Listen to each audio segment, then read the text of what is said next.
Bismillahirrahmanirrahim. Innalhamdulillah wa salatu wa salamu ala rasulillah. Assalamu alaikum wa rahmatullahi wa barakatuh. Alhamdulillah, ännu en gång så är vi tillbaka med vår dagliga påminnelsen för Ramadan månaden. Och idag subhanallah så är vi i den 5:e dagen och snart så når vi slutet av 5:e dagen och fastan också. Så tänkte faktiskt under dagens påminnelse lyfta fram en väldigt viktig del som är en del av fastan, det vill säga Suhur-tiden, det vill säga måltiden som är innan gryningen, innan fajr-tiden börjar. Det är den måltiden som vi kanske ibland glömmer hur viktigt det är. Samtidigt som vi tänker att vi kan få energi för dagen, men det är mycket mer än så. Vissa, om man pratar med dem, säger men jag äter det som jag äter efter iftar, det räcker för mig väl och gott, så jag behöver inte vakna speciellt för Suhur. Vissa säger men jag hinner inte, eller jag orkar inte vakna. Vi har flera olika anledningar varför inte vi vaknar. Men profeten Muhammad sallallahu alaihi wasallam har rekommenderat och betonat just den här måltiden som en väldigt viktig del av fastan och väldigt viktig del för att den är välsignad. Profeten sallallahu alaihi wasallam nämner fihi baraka. Ät suhur för att det finns baraka i det. Det är välsignelse i suhur. Även om du kanske håller till några klumpar vatten, lite vatten och kanske några dadlar. Eller kanske till och med bara vatten för att du orkar inte äta något. Men åtminstone att vi äter något eller vi vaknar för den tiden. Och samtidigt, profeten sallallahu alaihi wasallam har också nämnt att den här måltiden, det är den måltiden för att vi vet ju att fastan var inte bara för den här umma. Den var ju för umma tidigare också. Men det som skiljer, en av stora handlingarna som skiljer vår fasta med tidigare ummas fasta eller andras fasta, det är den här måltiden som vi äter, Suhur-tiden, där vi äter den här måltiden. Så det är också viktigt att vi kan verkligen följa den här rekommendationen, vakna och äta Suhur. Och varför det? För tänk så här, det finns massor med fördelar. Ena saken är att när du vaknar så samtidigt så får du i dig lite grann, det vill säga även om det är litet, men att du får någon energi i kroppen. Med detta sagt så får du också tid för dua, möjligheten för tahajjud, extra nawafil, och sen att du kan göra dua till Allah subhanahu wa ta'ala och kallan. Och sist men inte minst att du får möjligheten för fajr. För många missar fajrbönen som är en av de obligatoriska bönen av tidebönen som vi har under dagen. När de ägnar tid åt något annat och kanske bara sover ut för att missa Suhur. För att sömnen är prioriterad här. Självklart sömnen är viktigt, men alltså vi ska försöka hitta tid och balansera så att vi kanske vilar lite innan och sen vaknar vi speciellt för Suhur. Eller vissa kanske kan vara vaken beroende på hur det ser ut för dem och äta Suhur, sen be fajr, för att Suhur är den sista tiden man ska äta i. Så Suhur är rekommenderat att äta vid sista tiden, alltså det vill säga sista delen av natten. Så där man äter Suhur, man behöver inte heller liksom stoppa i sig så mycket att man tror att man ska ladda för dagen. Nej, det är inte heller meningen med Suhur. Man äter, även om man äter lite, men man äter nyttigt. Man äter kanske frukt, man kanske kan ta lite yoghurt. Man ska undvika det som är snabbmat eller mat som kanske kräver mycket energi från kroppen istället för att ge mycket till kroppen om man blir snabbhungrig under dagen, speciellt när det är långa dagar. Alhamdulillah, det är inte så varmt här i de här länderna där vi befinner oss, men att fortfarande fastedagarna är långa, så att vi ska faktiskt tänka på det här att vi får i oss det som är nyttigt för oss, det som kan ge oss energi under dagen, så att vi kan orka med det andra, våra uppgifter som vi har under dagen, det vill säga på arbetsplatsen, med familjen, ansvar som vi har, att vi inte bara är helt lata under dagen eller får huvudvärk eller orkar inte, ingen energi för dagen. Det ska vi också tänka på, för att vi måste ha balans i livet. Så suhur ska verkligen tas hand om, och vi ska verkligen säga till inshallah att vakna i den tiden, för det är massor med fördelar som vi sa, bland annat att vi får lite i oss, lite energi, och sen att vi kan ägna tid åt dua. Den tiden är väldigt speciell för dua, suhur-tiden. Det ska vi inte missa, den sista delen av natten. Och samt tahajjud, qiyamul layl, att vi kan be den tiden. Och sist men inte minst att vi inte missar fajr, för att vi har vaknat för suhur den sista tiden. Annars om vi bara sover innan och liksom säger okej, jag kommer bara fasta utan suhur, då har vi väldigt stor chans att vi missar fajr också. Så om Allah inshallah hjälper oss att vi kan få den här möjligheten, att vi kan få orka för suhur, som är en väldigt viktig måltid under den här fastan som vi alhamdulillah fastar under Ramadan-dagarna. Alhamdulillah, we thank Allah subhanahu wa ta'ala once again. We are back with our daily Ramadan reminder, and today I would like to point out a very important part in fasting, which is the time of suhur. You know, when you consume a meal just before you starting your day of fasting. Sometimes, you know, you hear people, I cannot wake up at that time, it's very hard, difficult, so I really start my fasting before I go to sleep, so I don't need to wake up for suhur. Or I don't really need to wake up because I'm not hungry. This is a kind of argument you get from people, but actually you need to understand suhur is very important because of many reasons. Nabi sallallahu alaihi wasallam mentioned fihi barakah, eat suhur because in it is barakah.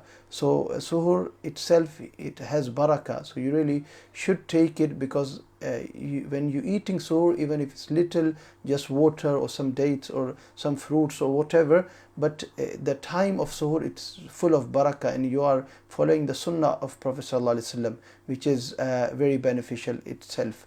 And with that when you wake up for suhur, you have quite a lot benefits. Apart from that, you're getting some energy in your body because you're consuming something, and inshallah this will help you with the will of Allah subhanahu wa ta'ala throughout your day. The energy you are taking, it is also important that you don't the purpose of suhur is not to fill up, to have full stomach, and you will be hungry quicker if you just fill up your belly or your stomach, and you think that this will help you. No, it will not help you, it will just make trouble for you. So you should eat less, you should eat right, you should consume right, whatever is right for you, fruits or some vegetables or milk, yogurt and dates or etc. that is good for you. So you should see what is good for the day, that you can really get help and energy from that food you are consuming. And the other benefits of waking up at that time is that you get time for dua, supplication, the special time, because it's last part of the night when you're consuming suhur. So it is very important that you really make some dua, because it is very important time for dua, supplication, and night prayers, qiyamul layl, tahajjud, that at least you pray 2, or if you have time and you have inshallah possibility, then you pray 2, 4 or 6 or 8, whatever Allah has given you ability of, inshallah.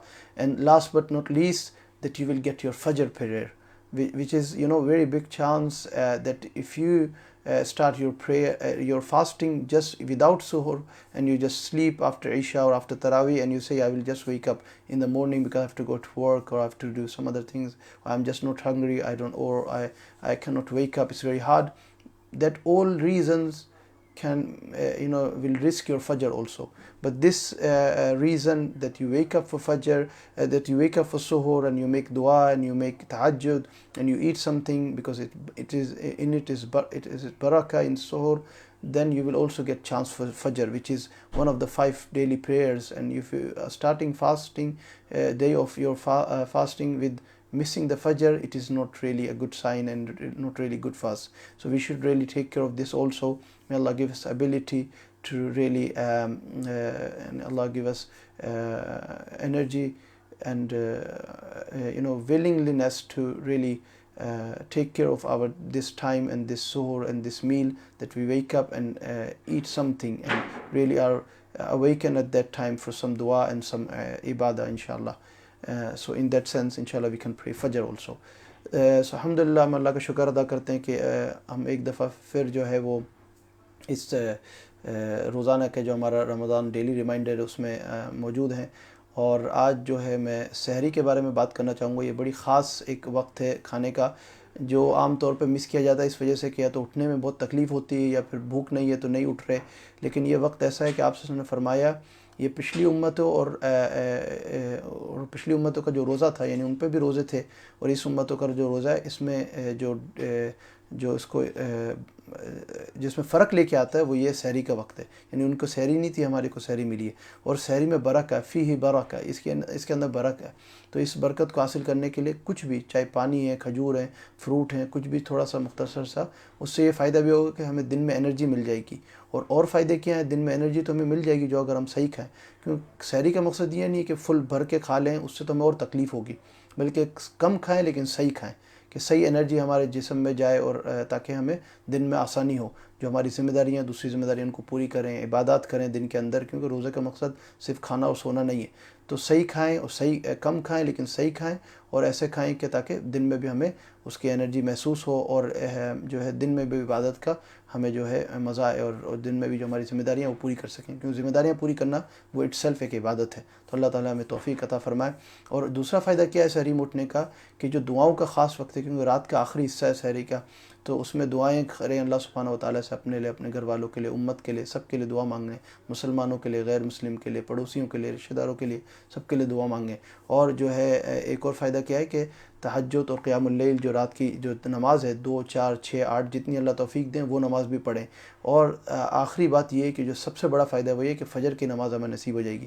ورنہ عام طور پہ کیا ہوتا ہے, اگر تراویح کے بعد, عشاء کے بعد سو گئے کہ بھئی ہمت نہیں ہوگی اٹھنے کی, یا پھر بھوک نہیں ہے تو بس ایسے ہی روزہ رکھ لیں, تو اس میں نقصان کیا ہوگا کہ اس کے اندر ایک نقصان یہ ہوگا کہ ہماری فجر جانے کا بہت زیادہ چانس ہے. تو اللہ تعالیٰ ہمیں توفیق عطا فرمائے کہ ہم اس وقت کا اہتمام کر سکیں, سحری میں اٹھ سکیں, اور جو ہے اس وقت کی پابندی کر سکیں. تو اور اسی کے ساتھ ایک اور چیز یہ کہنی ہے کہ ہم اس بات کو سمجھیں کہ جو حکم یہ ہے کہ سحری کو آخری حصے میں کیا جائے اور افطاری کو پہلے وقت میں کیا جائے, افطاری کے وقت میں تاخیر نہیں, جس کے بارے میں انشاءاللہ ہم کل کا جو ہمارا سیشن ہوگا, جو ڈیلی ریمائنڈر رمضان ہے, ڈیلی ریمائنڈر ہے, کل کے ریمائنڈر میں انشاءاللہ افطاری پہ بات ہوگی, اور اس کے آس پاس کی جو ضروریات ہیں ان کو سمجھنے کی پھر بات ہوگی. لیکن اس بات کو سمجھ لیں کہ سحری کو آخری وقت میں کرنا افضل ہے, اور افطاری کو پہلے وقت میں کرنا جو ہے افضل و ضروری ہے. تو اللہ تعالیٰ عمل کی توفیق عطا فرمائے. اور ابھی جو ہے مغرب کا وقت بھی قریب ہے, افطاری کا وقت, تو دعاؤں میں انشاءاللہ لگائیں اور دعاؤں کے لیے وقت کچھ نکالیں. اللہ تعالیٰ عمل کی توفیق عطا فرمائے. So last but not least, just want to point out that difference between iftar and suhoor, it is that suhoor should be consumed in the last part of the night, and iftar should be consumed at first, really as soon the iftar time starts, the maghrib time starts, you should consume and you should break your fast. You should not delay, because that is the order of Allah and that is the way of Nabi sallallahu alaihi wasallam. So this is the difference between iftar and suhoor. Suhoor in the last part of the night, and iftar as soon the time of maghrib starts, you should consume it. And inshallah we will talk more about iftar in our tomorrow's session. May Allah give us ability. And now is the dua time also, time for supplication, for dua near to maghrib, and while we are fasting between asr and maghrib, and it is very really beneficial time for supplication, for dua, for zikr. So may Allah give us ability. Sismen inte minst det jag vill påpeka och liksom betona här är att suhoor, den ska ätas i sista tiden av natten, sista delen av natten.